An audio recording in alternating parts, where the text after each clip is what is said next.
Hi, so for those of you that don't know me, I'm John. I've been part of the Forge for about 10 years and part of the Furniture Bank for 9 of those years. I don't stand up in front of audiences, I don't do talks, so this is very much a one-off. But I think if you've never been part of an outreach project at the Forge, you really don't know what you're missing, and that was why I wanted to do this talk, so that you get an idea of some of the things that go on, because I wouldn't have believed it before I started this. I joined the Forge about 10 years ago. I wasn't religious. I was encouraged to go with my wife Linda to do an Alpha course by our son Pete, and that taught me quite a lot of what I thought I knew was basically rubbish. I think I'd got confused before between faith and religion.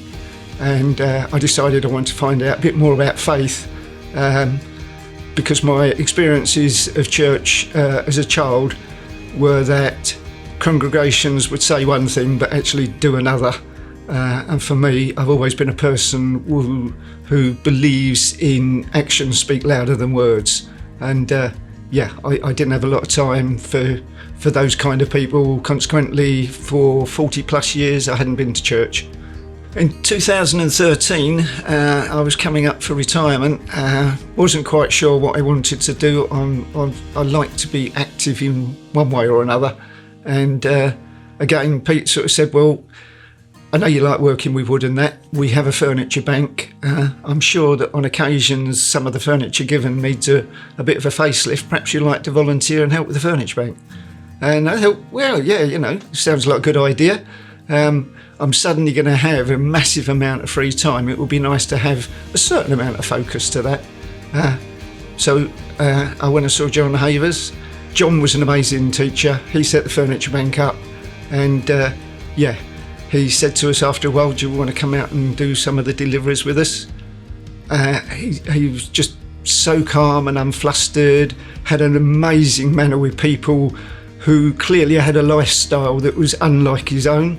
And so it was a great experience working with that and learning how to do it properly. In 2015, I decided to get baptised because of the good I could see we were putting into other people's lives. And then a little after that, John was stepping back to spend a bit more time with his family and his farm.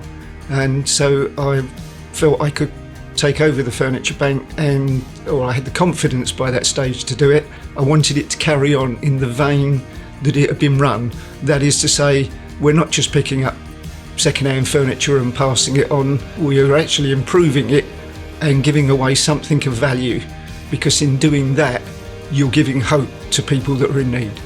To my way of thinking, it fits in with the Forge's mission of encouraging non-church people to connect with the Forge. And so, that's where I really wanted to take it further if I could. My faith has increased incredibly throughout this process, mostly because basically the way things come about. Furniture comes in just when we need it and goes out again. And I know that there's going to be an element of people who say, well, it's a furniture bank, what do you expect? And I accept that. Accepting that, if you look at other furniture banks like the Gatehouse and the Ipswich Furniture Project, they have massive great storage units, they have 7 or 8 people working for them, sometimes more, and it isn't anything like that.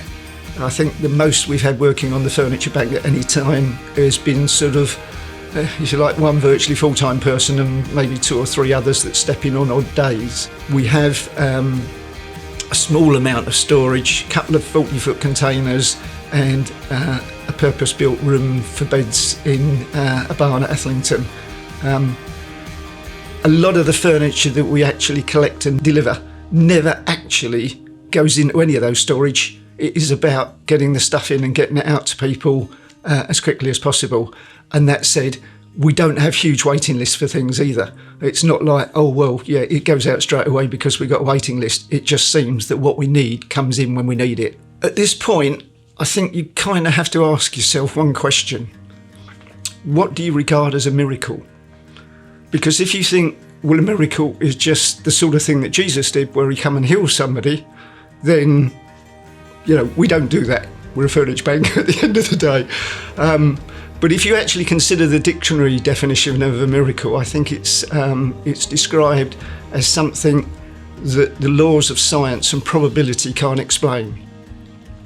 Put into that context, I think over the last few years I've seen quite a few, because it's just sometimes they can be very minor things, and other times it can be quite significant. So to give you just a couple of examples, the most recent was we were asked a couple of weeks ago to take some furniture to a young couple setting up their first home. It was a house on a new estate in a local village, and we had an address and a postcode, but unfortunately SatNav didn't recognise it, and nor did Google Maps, because it was so new. They didn't have a phone on because that kind of thing hadn't been connected up, so I had no way of actually talking to them other than to know the village I was going to. We loaded up the van and we drove around, and we stopped at a local shop, one of these convenience shops that does everything. We thought they're bound to know where it is. Unfortunately they didn't, nor did any of their customers. So we thought we just have to go sort of around the estates one by one. So we go to the newest one first. Or we go to the nearest one first, beg your pardon. So we drove up to this estate, and by luck as we drove onto the estate, there was a guy cutting all the grass. And we thought, he'll know the names of all the roads and where this house might be. So we asked him, and he said, I don't think it can be on this estate. I haven't heard of it. He said there's a turning up the end that hasn't been named yet. So, but he said, I don't think it's that one. So he said, well, if we're going to drive to another estate before we pull off at this one, we might as well make absolutely sure it isn't here. So I've got to turn around anyway. So we drove up to this small cul-de-sac and turned around. And just as I was about to pull away, my phone pinged. So I thought, well, I better make sure whether it's an urgent message or not. Looked at my phone, that was okay. Went to pull away, glanced out my side mirror and saw two people looking at me. And the house number tied in with what we were looking for. And I just thought, we better check. And I'd parked outside the right house. There must be between 200 and 300 houses in that particular village. So what were the odds of, 300 to 1 that I stopped in the right place. So taking the example, which apologies to all those that have heard it, because this story has gone around for a few years, because it was probably about 4 or 5 years ago. We were trying to help a young lady that had been in hospital. She'd had a really bad accident, nearly had her leg amputated. It was a mess. And we were trying to sort of help her settle back into a house which was extremely cramped, and it was an issue over sleeping. I think we were on about our third attempt to provide something that would be suitable for her, and I was a bit of a loss for words about what do we do next if it's not working.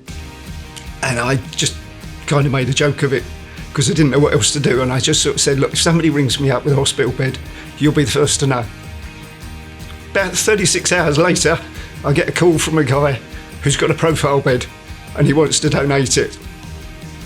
And he said, look, I've got to be honest with you, I'm on the 6th floor flat and I'd arranged for Red Cross to pick it up. They've turned up with 3 guys and said it can't be done. Not going to get it down. And I just said to him, don't worry about it, I'm on my way, we'll come and get it. And I was actually on my own. But we went there, we got it into the van, and delivered it the following day. You know, that to me is incredible. I just, what are the odds of something like that happening? You got more chance of winning the lottery. Yeah, sorry. That bit always gets me because it is unbelievable. So when I started, I really didn't think that God would work through me. But having seen instances like that, I'm absolutely convinced now I was just completely wrong. And it is amazing and brilliant to be part of, or a small part of, what's clearly his plan. What I should have told you was that about 9 to 12 months after that incident, the young lady got baptised. And that was a fantastic day. I think that pretty much wraps up the message I wanted to get across, because if you don't think that you could do something like this, believe me, try it. It's absolutely brilliant. I know it's not an Oscar thing, but it'd be impolite of me to finish without actually saying a few thank yous. There are numerous people that have helped us on an ad hoc business basis, but there's probably about 6 people that have actually helped on, over a period of time. So there's John Havers, Sam Fuller, Adina Baggio, Ray Keeble, Bex Everett, Peter Warnock, and lately James Pells. And lastly, of course, Linda. Linda's my wife. She's helped us throughout, frankly, doing all the grotty jobs. So she does all the cleaning, the painting, the varnishing, repairing broken drawers, runners, and the bottoms that have dropped out of drawers. She even makes new bits of furniture out of some of the spare bits that occur when something's just not savable. And on top of all of that, if somebody can't come on a particular day to help with a delivery, she'll be there. And throughout the pandemic, she was the only one allowed in the van with me. So, and we continue to work through the pandemic because there's always people in need. So yeah, absolutely brilliant support, my rock. And yeah, it wouldn't be possible without people committing to a certain amount of time to do it all.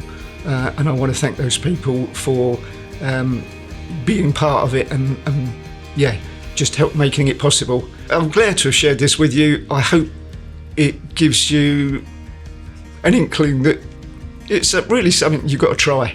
Not necessarily the Furniture Bank. The Forge has got multiple outreach projects as well as some new ones planned.